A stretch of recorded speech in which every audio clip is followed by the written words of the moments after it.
आज से 15 साल पहले 25 जून 2009 को ये दोपहर 12 बजे की ही बात थी जब माइकल जैक्सन को उसके पर्सनल डॉक्टर ने कुछ नशीली दवाइयां दी और उन दवाइयों की वजह से माइकल जैक्सन की मौत हो गई। अब डॉक्टर का कहना है कि उसने ये नशीली दवाइयां नींद ना आने की बीमारी की वजह से माइकल जैक्सन के मांगने पर ही उसको दी थी, लेकिन माइकल के फैंस और परिवार वाले आज भी यही मानते हैं कि माइकल की हत्या की गई थी।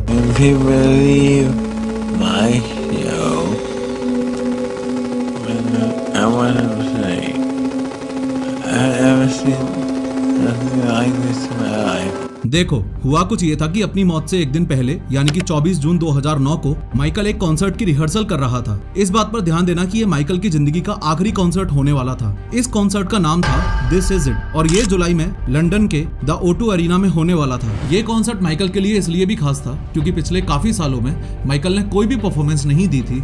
उसके ऊपर बच्चों के शोषण का जो आरोप लगा हुआ था उसकी वजह से। म्यूजिक इंडस्ट्री से ब्रेक लेने के बाद के इस पहले और आखिरी कॉन्सर्ट के लिए माइकल जैक्सन इसलिए भी एक्साइटेड था क्योंकि उसके बच्चे उसे पहली बार लाइव परफॉर्म करते हुए देखने वाले थे। एक बार इस घटना से जुड़ी इंपॉर्टेंट लोकेशंस पर भी नजर मार लो। अमेरिका में लॉस एंजलिस में यहाँ ये माइकल जैक्सन का घर है 100 नॉर्थ कैरलवुड ड्राइव। अब यहाँ से तकरीबन 28 किलोमीटर की दूरी पर है द स्टेपल्स सेंटर, जहाँ माइकल रिहर्सल्स के लिए अभी भी मौजूद है। माइकल जैक्सन के इस रेंटेड घर और इस रिहर्सल लोकेशन के बीच के डिस्टेंस को करीबन 24 मिनट में कवर किया जा सकता है। अब बात 24 जून 2009 के रात के 12 बजे की है। माइकल अपनी रिहर्सल से फ्री होकर अपने घर 100 नॉर्थ कैरलवुड ड्राइव के लिए निकल जाता है। रात के लगभग 12:30 बजे माइकल अपने घर पहुंच जाता है। माइकल जैक्सन घर लौटते ही सीधा किचन में जाकर डिनर करने के लिए डाइनिंग टेबल पर बैठता है। अब यहाँ ये जो लेडी आपको दिखाई दे रही है ये है काई चेज, जो कि माइकल जैक्सन की पर्सनल न्यूट्रिशनिस्ट और शेफ है। इनफैक्ट उसी ने माइकल के लिए आज का ये डिनर भी तैयार किया है। फाइनली खाना खाने के बाद माइकल अपने बेडरूम में चला जाता है। बेडरूम में जाकर माइकल सोने की बहुत कोशिश करता है, लेकिन माइकल को इंसोम्निया यानी कि नींद ना आने की प्रॉब्लम थी, इसलिए ही वो सो नहीं पा रहा था। इसी बीच माइकल के पर्सनल फिजिशियन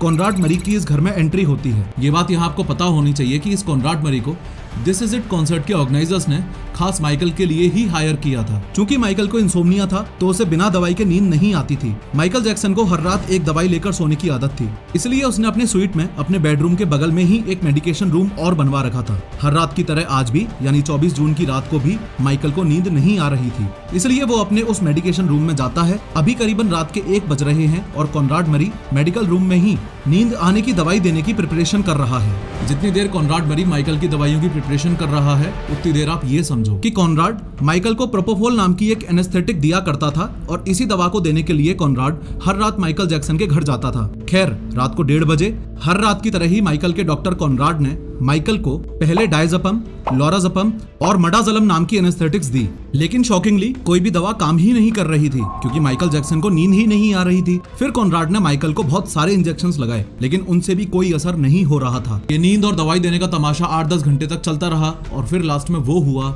जिस चीज का डर था। माइकल अब कॉनराड से मिल्क मांगता है। यहाँ मिल्क उसी प्रोपोफोल को कहा जा रहा है जिसकी अभी हमने बात की थी।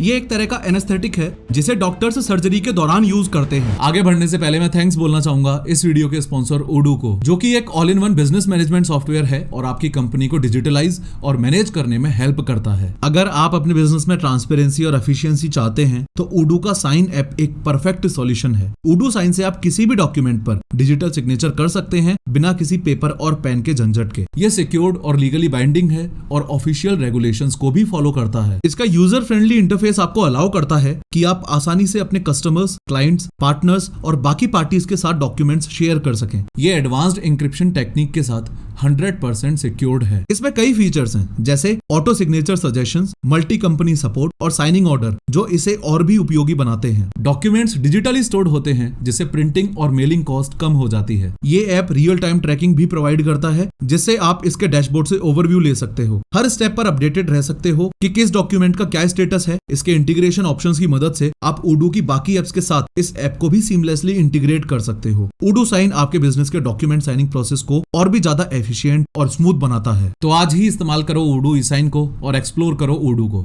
लिंक मैंने डिस्क्रिप्शन में दे दिया है। पहले तो कॉनराड माइकल को यह दवा देने से मना ही कर देता है, लेकिन सुबह तकरीबन 10:40 पर माइकल जैक्सन की जिद की वजह से कॉनराड उसे 25 mg प्रोपोफोल लाइडोकेन के साथ डाइल्यूट करके दे देता है। फाइनली माइकल जैक्सन को नींद आ जाती है। माइकल जैक्सन को सोता हुआ देखकर कॉनराड बाथरूम के लिए चला जाता है। थोड़ी देर बाद वापस आकर देखता है तो उसके होश ही उड़ जाते हैं। कॉनराड देखता है कि माइकल की पल्स भी वीक थी और वो सांस भी नहीं ले पा रहा था, यानी माइकल की बॉडी किसी भी तरह का कोई रिस्पॉन्स नहीं दे रही थी। ये सब देखकर कॉनराड के पसीने छूटने लगते हैं, क्योंकि सामने लेटा हुआ इंसान कोई छोटा मोटा बंदा नहीं था, बल्कि माइकल जैक्सन था। माइकल को बचाने के लिए कॉनराड ने हर मुमकिन कोशिश शुरू कर दी, और कोशिश की भी तो क्या, बेवकूफों वाली। इस कॉनराड ने माइकल को बचाने के लिए टोटल 10 मिनट तक सीपीआर दिया, जो कि इसकी बहुत बड़ी गलती थी। आगे बताऊंगा क्यों, लेकिन फिलहाल ये याद रखो कि अगर कॉनराड माइकल को सीपीआर ना देता तो शायद माइकल उस दिन बच जाता। खैर, उसके बाद कॉनराड को लगा कि शायद प्रोपोफॉल की डोज ज्यादा हो गई है, इसलिए प्रोपोफॉल के असर को कम करने के लिए उसने फ्लूमाजेनिल नाम की एक और दवाई माइकल की बॉडी में इंजेक्ट कर दी। ये दवाई सेडेटिव ओवरडोज को काउंटरैक्ट करने के लिए, यानी कि कम करने के लिए दी जाती है। लेकिन अभी भी, यानी कि इतनी दवाइयों के बाद भी माइकल तो रिस्पॉन्ड ही नहीं कर रहा है। जब कुछ भी काम नहीं आया तो कॉनराड ने हेल्प के लिए आवाज लगाई, लेकिन किसी ने कुछ सुना ही नहीं। इस समय तक कॉनराड बहुत घबरा चुका था। घबराहट में वो तकरीबन दोपहर 12 बजे चिल्लाते हुए सीढ़ियों पर आता है और काई से कहता है कि get help, get security, get Prince. इतना कहकर वो वापस माइकल के कमरे में चला जाता है। डरी हुई काई सब कुछ छोड़कर माइकल के बड़े बेटे प्रिंस को लेकर आती है। प्रिंस की उम्र इस समय 12 साल थी, जो यहाँ डैन में अपने भाई बहनों के साथ खेल रहा था। काई को कोई आइडिया नहीं था कि एग्जैक्टली उसे क्या करना है, वो बस प्रिंस को लेकर आ जाती है। दूसरी तरफ कॉनराड माइकल के कमरे में जाकर तकरीबन 12:15 पर माइकल अमीर को कॉल करता है। ये माइकल अमीर माइकल जैक्सन का पर्सनल असिस्टेंट था। कॉनराड माइकल अमीर को हेल्प और सिक्योरिटी लाने को कहता है, लेकिन माइकल अमीर तो उस समय घर में था ही नहीं। अब चूंकि वो उस समय घर में मौजूद ही नहीं था, इसलिए माइकल अमीर फर्दर एल्बर्टो अल्वारेज को कॉल करता है, जो माइकल जैक्सन का पर्सनल सिक्योरिटी था। कॉल मिलते ही एल्बर्टो माइकल जैक्सन के रूम की तरफ भागता है और वहाँ माइकल जैक्सन को देखता है। वो देखता है कि माइकल का मुंह और आंखें दोनों ही खुली हुई हैं और वो अनरिस्पॉन्सिव मैनर में बेड पर पड़ा हुआ है। ये सब कुछ देखकर तुरंत एल्बर्टो ने 911 को कॉल किया। Not conscious, sir. Okay. All right. Do you have him? Is he on the floor? Where's he at right now? He's on the bed, sir. He's on the bed. Okay, let's get him on the floor. इस clip में अभी जो आवाज आपने सुनी वो Alberto की ही आवाज थी। जैसे ही 911 को कॉल किया, उन्होंने माइकल जैक्सन की बॉडी को बेड से उतार के जमीन पर लेटाने को कहा और उसे सीपीआर देने को कहा। Okay, let's get him down to the floor. I'm gonna help you with CPR right now. Okay. We need him. Yes, we need a. Yes, we're already on our way there. We're on our way. I'm gonna do as much I can to help you over the phone. We're already on our way. हालांकि CPR तो Conrad भी पहले से देता हुआ आ ही रहा था, लेकिन माइकल की बॉडी कोई भी रिस्पॉन्स नहीं दे रही थी। यहाँ एक और अजीब सी चीज हुई। कॉनराड ने एल्बर्टो को मेडिकल आइटम्स छुपाने को कहा, लेकिन एल्बर्टो ने ऐसा कुछ भी नहीं किया। फॉलोइंग विच कॉनराड ने खुद ही सारे मेडिकल आइटम्स को एक बैग में भरा और उन सभी चीजों को इधर उधर छुपा दिया। बाद में इन्वेस्टिगेशन करने पर ये बैग्स मिले भी थे। इतने में ही फहीम मोहम्मद, जो कि माइकल जैक्सन का बॉडीगार्ड था, वो भी माइकल जैक्सन के रूम में आ जाता है। माइकल जैक्सन की हालत देखकर उसकी भी सिट्टी पिट्टी गुम हो जाती है। अब ये तीनों माइकल को होश में लाने की हर मुमकिन कोशिश करने लगते हैं। इतने में ही तकरीबन 12:30 पर पैरामेडिक्स यानी कि इमरजेंसी डॉक्टर्स की एक टीम माइकल जैक्सन के रूम की तरफ दौड़ती है। इस टीम में से इसने यानी रिचार्ड सिनफ ने ये सीन बाद में कोर्ट को भी बताया था। Now describe Dr. Murray's demeanor, please. Frantic. उसने बताया कि जब वो पहुंचा था तब कॉनराड अपने सेंसेस में ही नहीं था। खैर, जैसे तैसे पैरामेडिक्स की टीम भी माइकल को सीपीआर देती है, लेकिन कोई रिस्पांस नहीं आता। ये टीम माइकल को हॉस्पिटल ले जाने लगती है। अब नीचे मौजूद सभी घर वाले यानी काई, माइकल का बाकी का स्टाफ और तीनों बच्चे एक साथ एक जगह पर खड़े हो जाते हैं। थोड़ी ही देर बाद यानी कि 1:15 बजे पैरामेडिक्स माइकल जैक्सन को लेकर नीचे उतरते हैं। सभी घर वाले पैरामेडिक्स से पूछने की कोशिश करते हैं, लेकिन कोई जवाब ही नहीं देता है। माइकल जैक्सन को Ronald Reagan UCLA Medical Center में लेकर जाया जाता है। वहाँ उसे बचाने की बहुत कोशिश करी गई थी, लेकिन माइकल किसी तरह का कोई रिस्पॉन्स दे ही नहीं रहा था। दोपहर 2:30 बजे माइकल जैक्सन को मरा हुआ घोषित कर दिया जाता है, यानी कि पर्सनल डॉक्टर कॉनराड की एक गलती की वजह से किंग ऑफ पॉप, दुनिया का जाना माना सिंगर और डांसर माइकल जैक्सन दुनिया छोड़कर चला जाता है। लेकिन सवाल ये आता है कि क्या ये सिर्फ एक गलती थी या फिर सोची समझी साजिश। आज की इस 3D एनिमेटेड वीडियो में हम स्टेप बाय स्टेप समझेंगे कि ऐसा क्यों माना जाता है कि माइकल जैक्सन की हत्या हुई थी। पर्सनल डॉक्टर कॉनराड ने तुरंत ही 911 पर कॉल क्यों नहीं किया, माइकल को इंसोम्निया कैसे हुआ और नशीली दवाइयों की लत कैसे लगी। ये भी समझेंगे कि वो प्लास्टिक सर्जरीज के पीछे इतना पागल क्यों था, और मोस्ट इम्पोर्टेंटली माइकल पर जो बच्चों के शोषण के एलिगेशंस लगे थे उनमें से कितने सच निकले। लेकिन हर बार की तरह शुरू से शुरू करते हैं। यूनाइटेड स्टेट्स में एक स्टेट है इंडियाना। उस स्टेट में एक सिटी है गैरी। इस सिटी में साल 1958 में 29 अगस्त को एक स्ट्रगलिंग मिडिल क्लास फैमिली में जन्म होता है माइकल जैक्सन का। माइकल जैक्सन के पिता जोसेफ जैक्सन एक क्रेन ऑपरेटर थे और उसकी माता कैथरीन जैक्सन होम मेकर थी। इनके 9 बच्चे हुए, Rebbie, Jackie, Tito, Jermaine, LaToya, Marlon, Randy, Janet और माइकल।